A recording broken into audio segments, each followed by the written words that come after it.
introduise un petit peu, vous allez être un panel de Digital Brand Experts. Ça avait l'air sérieux. Et donc, je suis le seul non-expert ici. Tu es le seul en fait. Ouais, absolument. Voilà, absolument. Mais je voulais effectivement vous dire que dans Digital Brand Expert, et je vois bien, on parle de brand, et on parle finalement de moins en moins, parce qu'on commence à s'y habituer, de l'évolution d'Internet. Et donc moi, je voulais faire un peu d'histoire, parce que j'ai le privilège de ne pas du tout être une digital native, et donc de me souvenir quand il n'y avait pas Internet avant. Et même, il y a eu un moment où il y avait des fils au bout des téléphones, si. Et même, il y a eu un moment où il n'y avait pas la TNT, et Internet est arrivé. Et si je vous ai mis derrière moi cette très belle galaxie, c'est parce qu'Internet est arrivé avec une utopie qu'on a souvent appelée l'utopie du cyberespace, j'aime bien ce mot-là, qui était que Internet allait nous permettre à tous de faire des choses d'une manière très différente, d'une manière plus conviviale, d'une manière plus égalitaire, d'une manière plus conversationnelle, plus démocratique. Et il était évident que ça allait changer le monde. Donc là, je vous ai mis derrière moi la photo d'un monsieur que certains d'entre vous reconnaissent sûrement, qui est John Perry Barlow, qui, au-delà d'être parolier des Dead Food Grail, a aussi écrit beaucoup, et qui avait écrit quelque chose qui était la fameuse Declaration of Independence of Cyberspace, qui consistait globalement à dire que les grandes sociétés légèrement fatiguées d'acier n'étaient pas les bienvenus dans ce nouvel espace mental qu'était Internet. Et bien sûr, les marques de ces grandes sociétés fatiguées n'étaient pas non plus les bienvenues. Donc les marques traditionnelles n'étaient pas non plus les bienvenues. Et il y a donc en fait là quelque chose d'intéressant, c'est que nous sommes tous là en train de parler des marques sur l'espace digital, mais c'est finalement quelque chose d'assez neuf dans la pensée idéologique, puisque l'espace digital est plutôt né en mise à distance de cette relation aux marques. Voilà. Alors effectivement, quand il y a plus de 65% des gens qui maintenant utilisent Internet, cette mise à distance s'arrête, et nous voyons aujourd'hui, à mon sens, une révolution des usages, qui est une révolution dont je pense nous ne réfléchissons pas assez aux conséquences. Pourquoi ? Parce que dans Internet, ce qu'on aime, c'est la technologie, la dernière application, la dernière chose qu'on peut faire. Et c'est vrai que les usages des consommateurs ne vont pas forcément dans le même sens que les recherches que font les uns et les autres. Et aujourd'hui, il me semble que les usages des consommateurs vont dans un sens très particulier. Et en fait, je dirais, on passe du cyberespace au cyberpâté de maison. Et quand je dis on passe du cyberespace au cyberpâté de maison, je date ça de juin 2010 en France. En juin 2010 en France, eBay et Le Bon Coin avaient environ 10,5 millions de visiteurs. Voilà. eBay, qui est une marque mondiale, et Le Bon Coin, qui est quelque chose qui, comme son nom l'indique, n'est pas complètement né à Silicon Valley, avait 10,5 millions de visiteurs communs. En juin 2012, Le Bon Coin est maintenant le 10e site le plus visité de France, avec 16,5 millions de visiteurs. C'est la 3e marque préférée des Français sur Internet, derrière Amazon et Picard. Et eBay est descendu au-dessous de la barre des 10 millions. En fait, on pourrait dire que le cyber pâté de maison a gagné.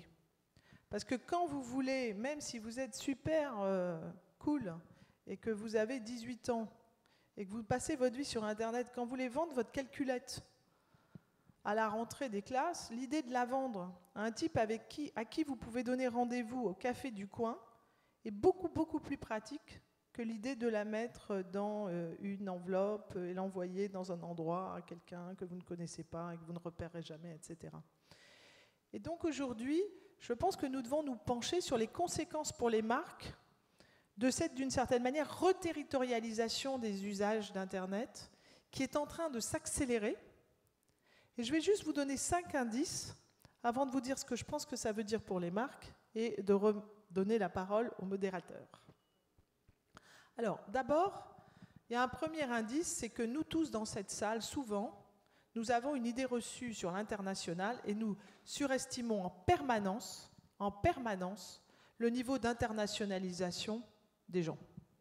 Ceci est donc le pourcentage en fait de trafic international d'un certain nombre de domaines de communication. Vous voyez, Internet c'est énorme par rapport au téléphone, mais c'est 18%. Et c'est plutôt en baisse. Pourquoi c'est plutôt en baisse? Parce que comme les gens sont de plus en plus sur Internet, les gens qui arrivent sur Internet, ce ne sont pas les plus internationaux. Ce n'est pas les John Perry Barlow. Ce n'est pas ceux qui avaient en tête cette utopie au-delà des États et au-delà des multinationales. C'est les gens, c'est mon voisin qui ne connaît pas John Perry Barlow. Donc, d'abord, une espèce d'amélioration en fait de l'usage d'Internet, mais pour les politiques et pour les enjeux locaux. Et par exemple, le mobile, qui va être demain une véritable révolution, le mobile, là encore, relocalise énormément les usages. On le sait bien. On le sait, mais je ne suis pas sûre qu'on en applique toutes les conséquences. Par exemple, là, vous avez quelque chose de récent, donc, qui est le fait, c'est Google, hein, un tiers des recherches mobiles Google ont lieu dans un contexte local. En fait, simplement, quand vous vous promenez et que vous prenez votre mobile, en général, quand vous avez envie de faire une recherche, c'est effectivement pas forcément pour commencer à réfléchir. C'est surtout pour savoir où vous pouvez donner rendez-vous, si c'est bien là, si c'est ouvert, enfin, voilà. Donc là encore, une révolution des usages vers une reterritorialisation, vers une relocalisation. Les réseaux sociaux, même chose. Les réseaux sociaux, finalement, ce sont des réseaux d'amis. Et la plupart des amis, ils sont aussi dans la vraie vie. Et la plupart des anniversaires et des soirées qui sont si faciles, je l'avoue, à organiser sur Facebook, c'est des vraies soirées et des vrais anniversaires. Et rares sont les gens qui, le week-end, prennent l'avion pour faire un petit aller-retour à San Francisco pour l'anniversaire de leur meilleur ami. Il y en a quelques-uns, mais là encore, à 65% de pénétration, ce n'est pas la majorité. Donc là encore, cette très très belle utopie Internet au service d'un anniversaire au coin de la rue. Enfin, et l'IAB en parlait pour Bruxelles, les gouvernements commencent à s'intéresser très fortement à la gouvernance par rapport aux acteurs multinationaux. Et là encore, ça relocalise les enjeux. Bien sûr, il y aura des lois belges, mais vous voyez dès maintenant que chaque gouvernement et chaque pays a une sensibilité, par exemple, de censure très différente, qui ne dépend pas d'Internet, mais qui dépend de la société dans laquelle on vit. Si je prends par exemple l'Angleterre, il y a une énorme inquiétude autour de la pédopornographie, qui est très forte. En France, on a sur Internet beaucoup d'inquiétudes autour de l'incitation à la haine raciale. Et par exemple, si je prends la Chine, on sait tous que les 3 T de Tibet, Taïwan et Tiananmen sont particulièrement surveillés par énormément de gens. Donc, l'importance de l'usage d'Internet réintègre l'outil dans la réalité sociologique réelle, je dirais, des comportements. Et enfin, l'algorithme Google. Alors, l'algorithme Google, c'est souvent passé sous silence. Mais en fait... tu vas nous révéler l'algorithme Google? Non, je ne vais pas vous révéler l'algorithme Google. Je vais vous rappeler que très peu de gens vont sur la petite roue de l'engrenage pour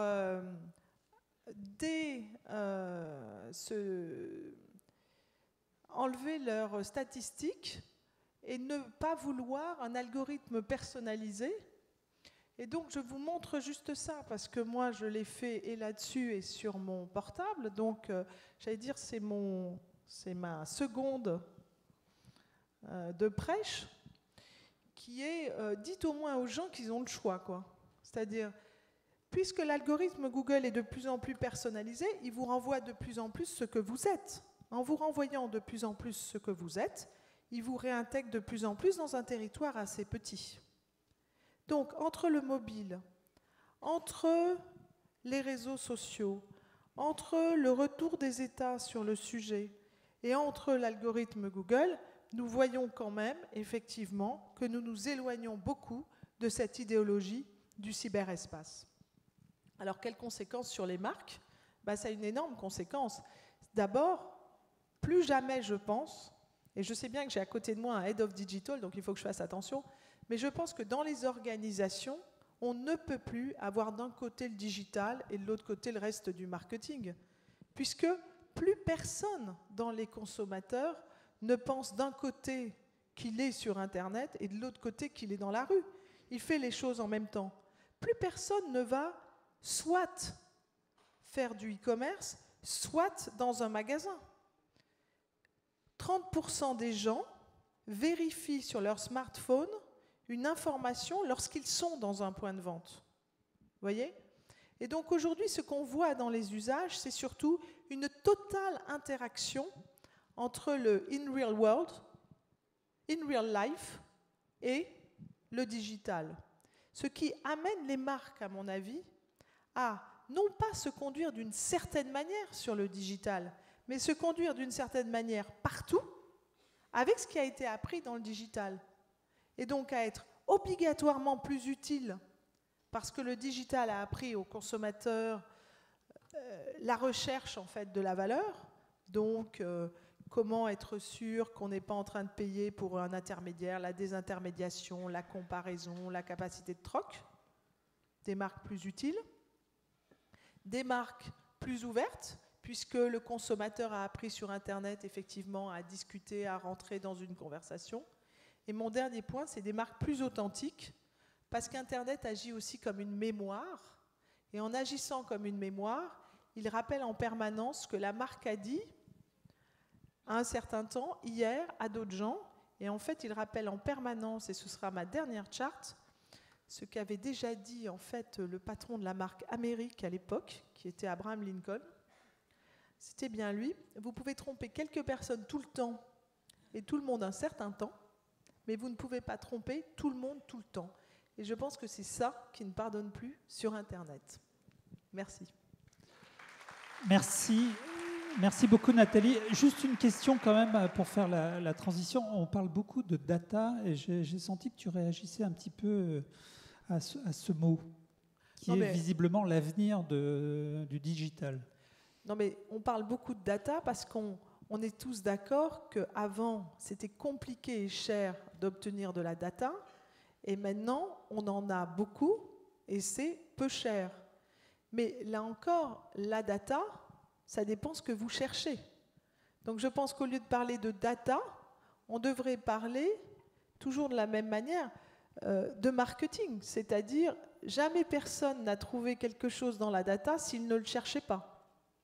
Donc j'ai juste l'impression qu'il faut aller au-delà de la data et reparler, par exemple, de la curiosité marketing et redemander, par exemple, à ce qu'il y ait des marketing de court terme et des marketing de moyen terme, redemander de l'innovation, remettre la data dans l'innovation et pas juste dire data, data, data, quoi.